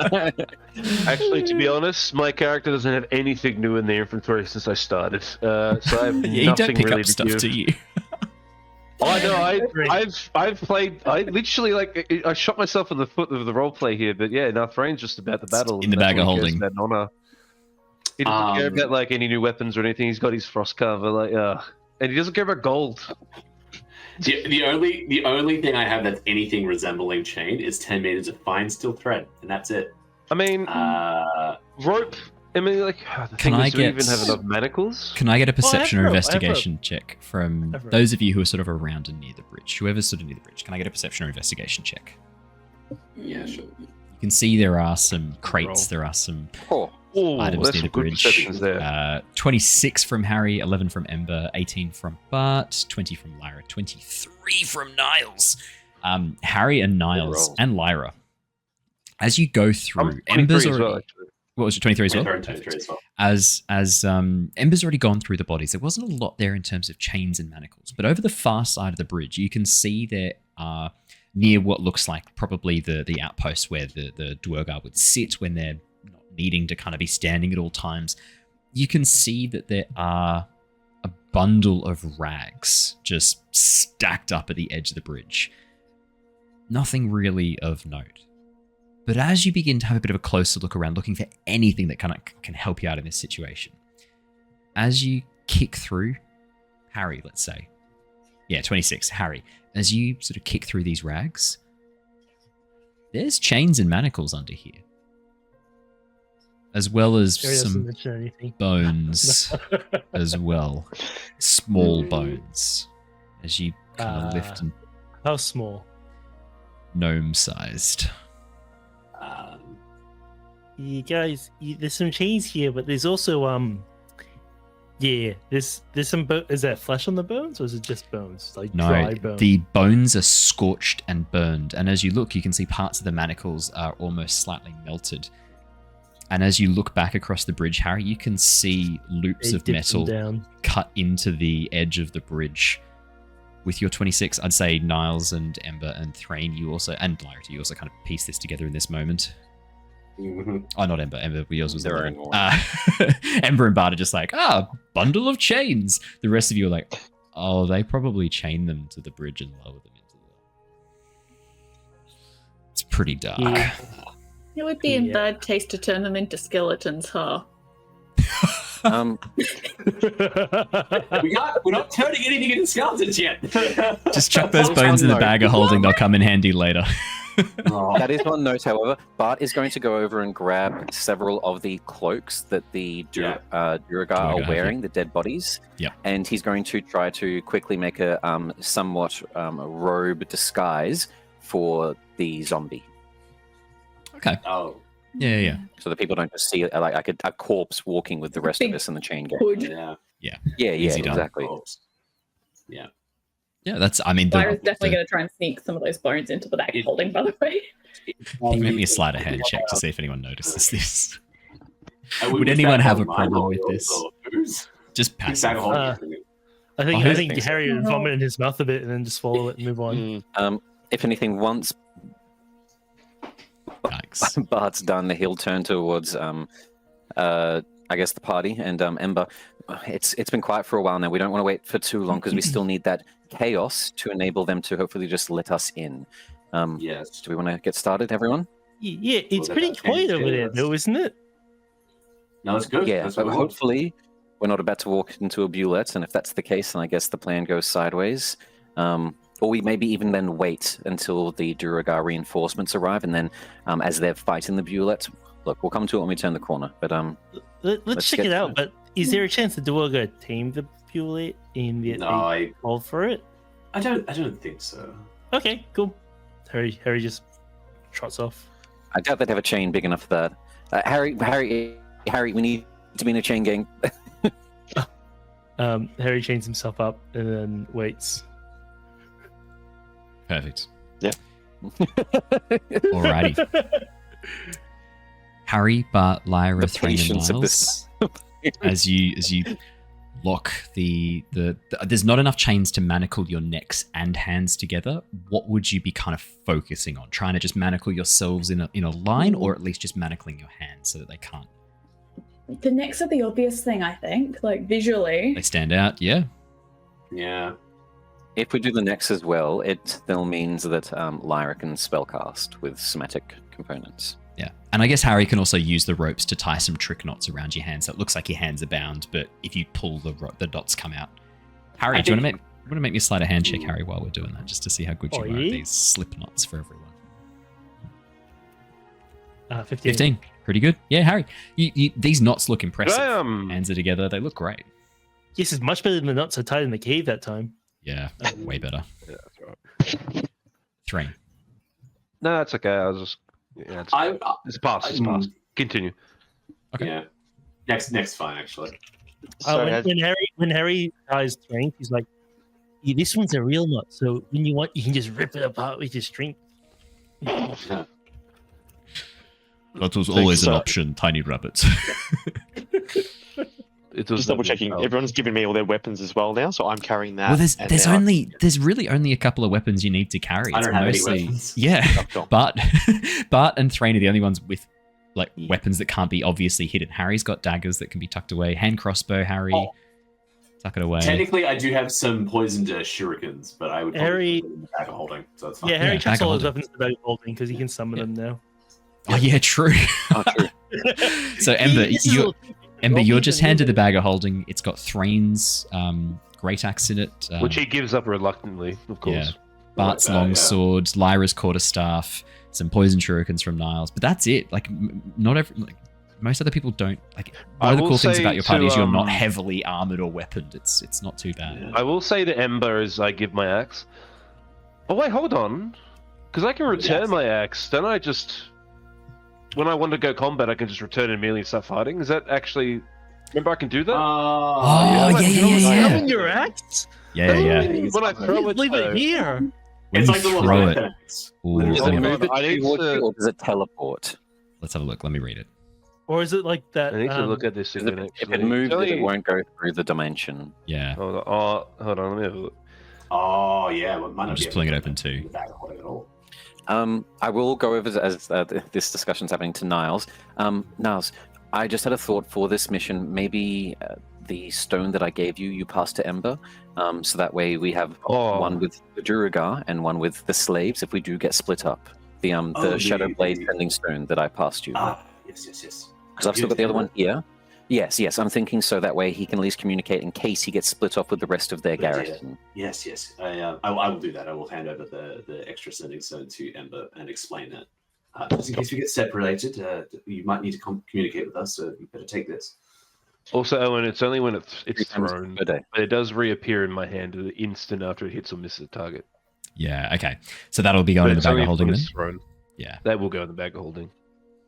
And I'll have to but I will admittedly, so this is what I was getting at before. As I give it to Ember, the first one to get their weapon is me. You heard this? Okay. Okay. First one, you'll throw straight to me. Okay. No one else. I act first. I'll just hold it for a second and be like, cool. Back holding and be like, Okay, straight back to you, Threign. Very good to you. Now, first one to get weapon back. Not second. First. Good. We agree on this? Good. And I walk off. I don't even let you answer back. It's already bad enough having to deal with everyone making me a slave. Anyway. I'm fine with being second for weapon, but I literally can't do anything without my quarterstaff. Is it? It's also my spellcasting focus. Oh, it's your spellcasting focus. Yeah, you might need. Yeah, because I've got a shield and I need 2 hands. Yep, that's It's fair. just a walking stick, isn't it? You wouldn't part an old man from his walking stick, would you? There it is. That's what I was waiting for. Lyra, I've got my amulet of the devout now, which is my spellcasting focus, my worship to Satine. I'll come back to you, and something that a druid would be close to, I guess, with a spiral of water and air. I'll give you the Melora symbol that you gave me at the start of all of this. Oh, that could be cool. That'd work. Thank you. Because you guys gave it to me as a spellcasting focus, so I still want to treasure. I still would like it back because I treasure it as my first thing from the people that saved me in the Underdark. But I feel like this is much more important right now. Yep. Alrighty. Right. Cool. So, marching order. Sounds like Ember's in the front, disguised as a Deurgar. Would I be in the front or would I be walking side on because you wouldn't Probably really side want on. all your slaves Yeah, to be good call. behind you? Good call. In that case, then, can I get a marching order of our slaves, please? I'll go Here first he so is, that I okay? can. Harry at the back, Bard in front. I'd probably go in the middle somewhere, maybe behind. Actually, I'd probably go behind Bart because that's still. I wondered if we were going to go Yeah. height order, like Bart, Yeah. Threign, Bart, Bart, Threign. Well, the thing is, though, if you guys are at the front anyway, like Bart, I think Threign's going to take the rear guard anyway. Yeah. Would any of them Especially recognize you, because I Bart? don't want to. Pardon? Would any recognize Bar? Like, would that be Now that someone who is put him in the front? that is Oh, something. You don't know. That's a very Actually- good question to ask, actually. No, that may be a good thing, Ember. Okay. Because you're reclaiming the slave. Obsidian Foot would Yeah. love to get me back. That's a good point. Oh. Yeah. You could even say I brought back the one who fled. But yeah, I'm definitely in terms of marching order. I'm definitely behind Bart because Niles probably doesn't want to. He wants to keep an eye on Bart. I mean, I would like to be at the front, but I'm not going to. From what everyone was saying, I think I've just put it in the chat. I think that's our marching order from where everyone's wanting to be. Lyra, Threign, Harry, and Ember walking alongside. I like Sorry. it. I'm going to give you a bit of behind the scenes. One of the inspirations for the character of Obsidian Foot. I will change that if I can. I just want to switch Threign and Harry, just because I want to have Threign and Harry. Yep. So Threign at the because very, we've very got back. Bart and Niles at the very front Yep. as like a good sort of front line, Threign and then take some at the hits back. if Harry is going to be in trouble. Yeah. Oh, Okay. Harry's just She's in the the second middle. we walk in, Harry's just going to disappear anyway. Yeah, that's fair. Alright, you can do that. Perfect. Yeah. Does anyone know the series, the book series Outlander by Diana Gabaldon, or the TV series Outlander? Yeah. For those who know Captain Jack Randall, Black Jack Randall, he was one of the inspirations for the character of Obsidian Foot in his like absolute horrific treatment of prisoners and his delight at causing pain in other people. Yeah. It's a good character. Oh yeah. So, as you begin making your way forwards, Ember, in your disguise as a Deurgar similar to some of the ones you've seen before, but not an exact match, correct? You didn't want to copy someone exactly. You wanted to kind of be a little bit different in the face. Yeah, so that way, I mean, they don't look at someone and be like, "Hey, it's you, Fred," or whatever the name is. Yeah. Ah, Fred, we're having dinner tonight. What are you doing with these slaves? The wife's having us all over. Yeah, so very good call on that one. Perfect. As you guys begin making your way up towards the ridge, as it curves back around towards the stairs that lead down towards the gateway, you are immediately met by a rather surprising sight. Suspended above the ground, the body of the Boulet slowly drips blood onto the stone below. 6 spears of stone emerging from the floor and from the walls of the cavern have skewered it in multiple locations. You can see it is still occasionally twitching. It's not quite dead. Standing before it, head cocked, almost curiously as it watches this creature slowly die in front of it, you see an enormous grey-skinned humanoid. Bald head, dressed in very, very light clothing, almost skin-tight around the shoulders, what looks like a type of tunic, but short-sleeved, a belt tied around the waist, the tunic quite tight around the legs as well, stands a stone giant. Runes are carved across their stone-like skin, swirling patterns, letters in the giant language, in this artistic, beautiful style. In its hand, you can see it holds one of those spears of stone. And as it looks down at the bullet slowly expiring, you watch as it grabs the stone and slowly pushes it through the top of the head, piercing through the skull, almost as if it was nothing at all.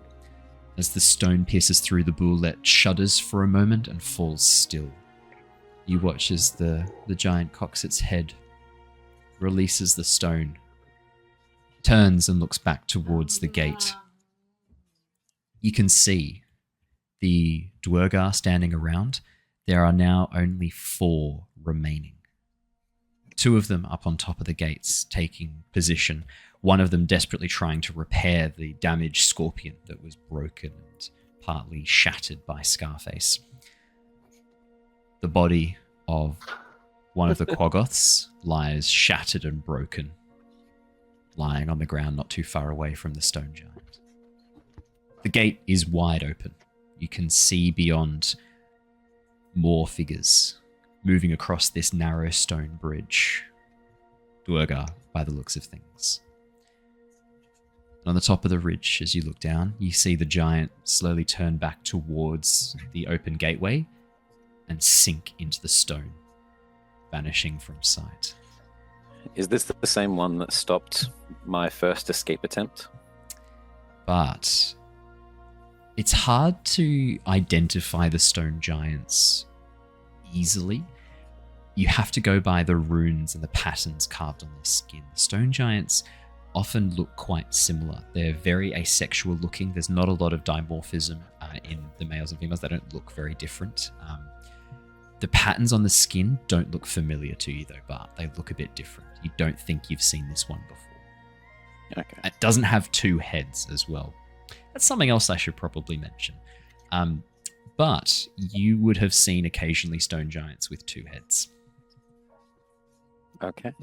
Yeah, just a fun aside. Stone giants can have two heads on occasion. Just a weird fun aside for you. Like two heads are better than one situation? Like, Sure. Yeah. Okay. Cool. Yeah.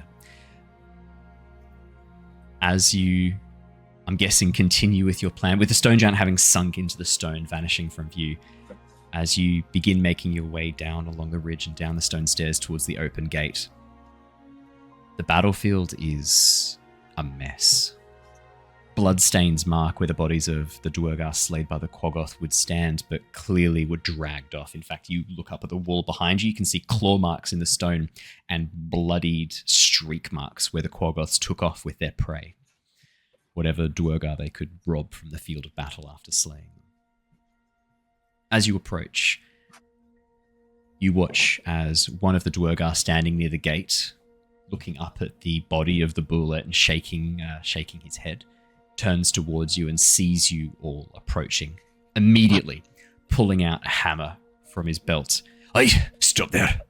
Who goes there? Oh, it's just me. I've brought back... Before you go any further, Ember, I've just realised, he says this in Dwarvish. Do you speak Dwarvish? That is... This might be a real problem.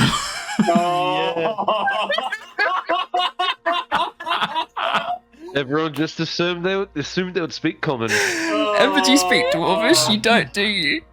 Oh no! I assumed you did for a second, and I was like, oh, I probably shouldn't make that assumption. We literally spent an hour talking about this. Because I know one of you speaks Dwarvish. Who was it who spoke to? It's Threign, isn't it? Threign. Threign, do you make any reaction? Do you know what? I wouldn't even realize for a second that you don't speak Dwarvish. How would I know that? I'm not trying. I can't save you because I wouldn't even realize that you don't know it. We've all forgotten, so I'm just assuming our characters would too. So, Ember, this is what you hear. Let's just do it from what Ember hears and what the rest of you hear. Ember, you hear Ruskin, Rakstun, as the dwarf holds up his hammer and looks towards you. Do you have any spells? Does anyone have comprehend languages? Anything? No. I know. I don't think druids even have that available. But... Crassus would have. Yeah, well, he would have. He would have. Ember, you hear it. You hear a voice call out, "Roska, Riktakun." Okay, so what are they actually saying for me, quickly, Owen? What's he repeated again? Stop. Who goes there? Harry understands Dwarvish now as well because of the 2024 rules. Hey, these can't get an extra. Hey, Nice. Well, that's cool. That's great, man. Is there anything you would like to contribute to this? I don't know. I don't know what the fuck they're saying. I'm like, I mean Harry. He's asking who goes there. Look, we can't translate this entire time. Just speak in common and say that you're wanting the giant to hear this too. I'll do exactly that. I turn around and just face him and be like, "Oh, I've brought the prisoners back from the trading with the drow. I couldn't get here quicker because of the creatures that came to attack." Estuesk das common tongek. You all who speak He's Dwarvish asking why you're speaking common. Specifically, why do you sully your tongue? I knew the moment we were talking about this. Why they would hate to use common. You're a legend. You're a legend, Dave. That was really nicely done. I want the filth to know that they're back and they're stuck here, especially. And I'll walk over to the front of the line where Bart is, grab the back of his head, and turn it and be like, especially this one. I'm gonna try to not make eye contact and be as brooding as possible. There's a pause, and you watch as the dwarf at the gate cocks his head. But can you roll me a D100? I want to know if this dwarf recognizes you. this Deurgar. Oh my god. Simon, you might have just saved this plan. 71. 60% chance you're all good. Yes, that was a very good. I think that was a very good call. That was a great As- call. I don't want to sully my words upon their ears with our tongue. Common will do. Nice. Yeah, As you watch as the Deurgar pauses for a moment, lowers his hammer, like there's nothing that suspicious here at this moment. And then as he watches you like reach up, grab Bart's head and turn it round, he sort of squints for a moment and switches to common. Ha! Little bird thought he could fly away, did he? Didn't get very far without your fucking wings, did ya? I'm going to laugh, and I'm going to throw his head forward and be like, I'll take them straight to the camp. And Can I commit this one's face to my memory? Yeah. Yeah. I didn't like what he just said. Me too. Me too. Yeah. The Deurgar that stands before you has very short cropped hair, almost like this streaky grey-white. The beard is bushy and unkempt, and you can see he has a scar down one side which cuts his eyebrow almost off. So he's got one very, very short eyebrow on the side, the scar sort of cutting through his right-hand side of his face. Yeah, you can commit that face to memory for sure. Thank That was you. a good line, Owen. What was that, sorry? That was a good line. Sorry. Well, you know what? You know what's really interesting, because Ember is currently masquerading as the one that cut the wings off. Not as quite. Obsidian. I'm Yeah, changing- just the normal sort of Deurgar. Not super. Yeah. He said he wanted to be nondescript so that people wouldn't be like, "Hey, Jeffrey." I might have missed that. I mean, admittedly, Ember isn't the party face. So That's It's hard Ember to handle that. Ember basically took the model, like took the template that he saw, and then has made minor adjustments to the face to kind of make a unique but Yeah. somewhat similar looking dwarf, similar looking Deurgar. You watch it, yeah, as the Deurgar looks good. The birds you better take back to a camp, but what about the rest of these folks? Where did you get these? Oh, is that a giant kin? As he looks up at Threign. We're people. I'm not going to talk to anyone. Your I'm- merchandise. I wasn't talking to you, scum. Actually, you know what? I'm not talking at all. I'm just staring at this one. Yeah.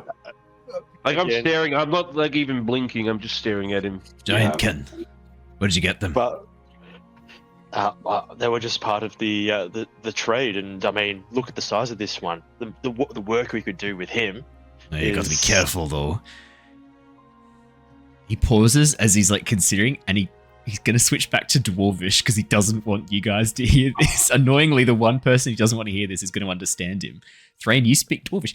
As he switches back to Dwarvish, Threign, you hear, "Aye, but the other giants, they won't want him around. They'll be... This could be a problem, having a giant kin within the camp." Ember, you hear, "Resktik, raskumpegedork, vorskvarkt." He looks up and down Threign. He said that the giants may not want. Harry, I'm giant going to kin need a around. stealth check as you whisper very close to this Deurgar as he stands almost in front of Ember.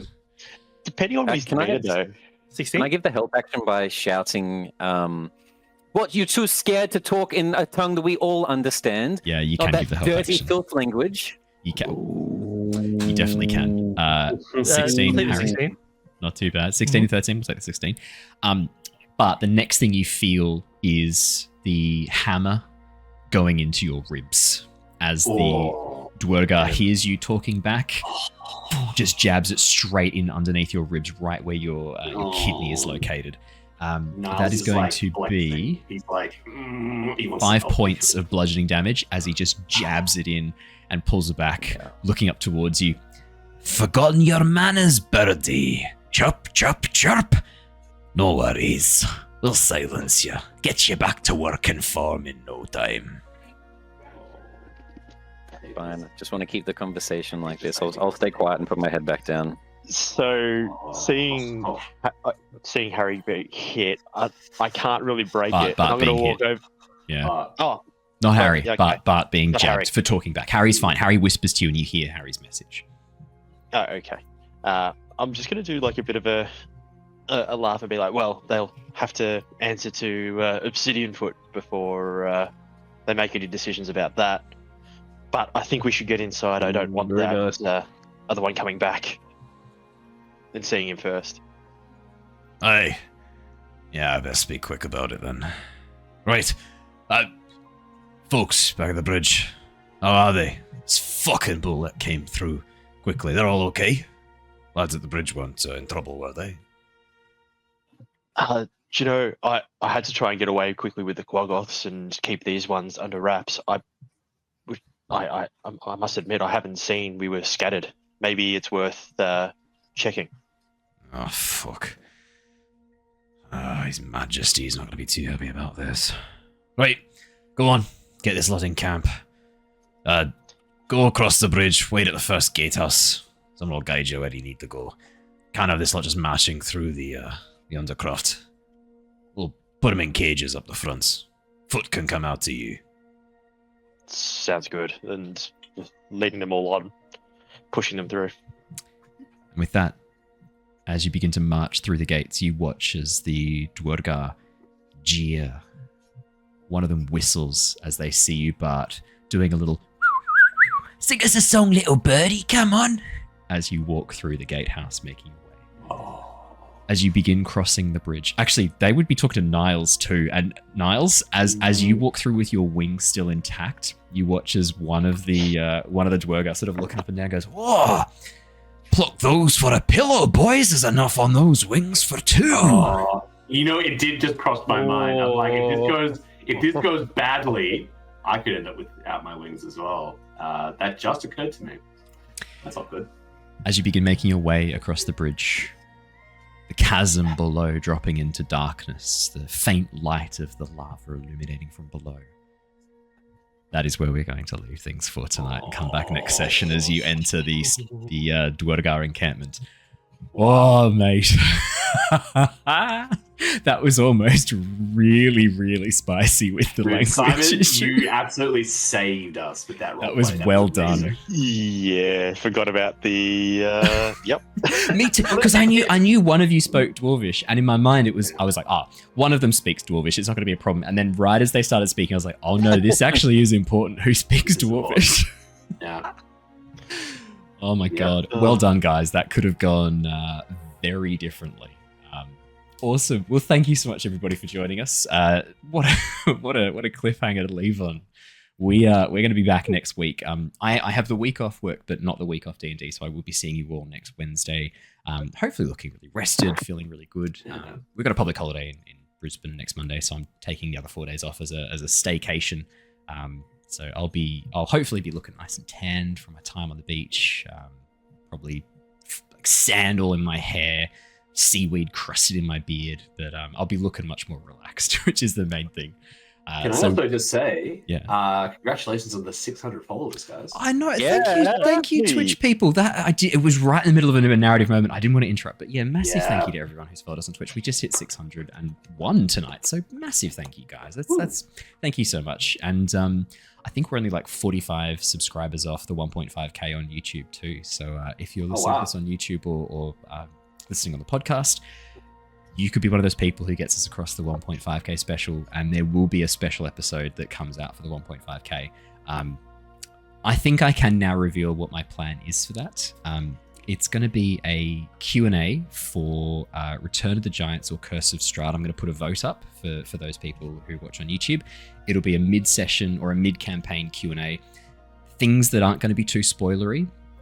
Any questions are open. If they're spoilery, I'll talk around them as much as I can, but set it up as like a kind of mid-season Q&A to go through things that we might have missed out or any questions you might have. And what ifs, what might have happened if things had gone differently? How would this have worked differently? And we will be doing one for the end of the campaigns as well. They're always loads and loads of fun, as well as an epilogue episode 2. I forgot to mention, we're going to be doing epilogue episodes that take place a little bit after the end of the adventure to catch up and see what the characters have been doing in the meantime. But that's it for tonight. That is all we have time for. We will be back next week at the new time. If you're watching us live, 6:30 Australian Eastern Standard Time, 7:30 Australian Eastern Daylight Savings Time, I believe are the official terms. So, if you're watching us on Twitch, don't go anywhere. We're going to go and raid one of our lovely friends of the channel. For those who are watching on YouTube, thank you so much for listening to the podcast. Thank you so much. We will see you all again very, very soon. But until then, stay safe, stay well, and we will see you all again next time. Until then, everybody, farewell. Goodbye. Bye, guys. See ya.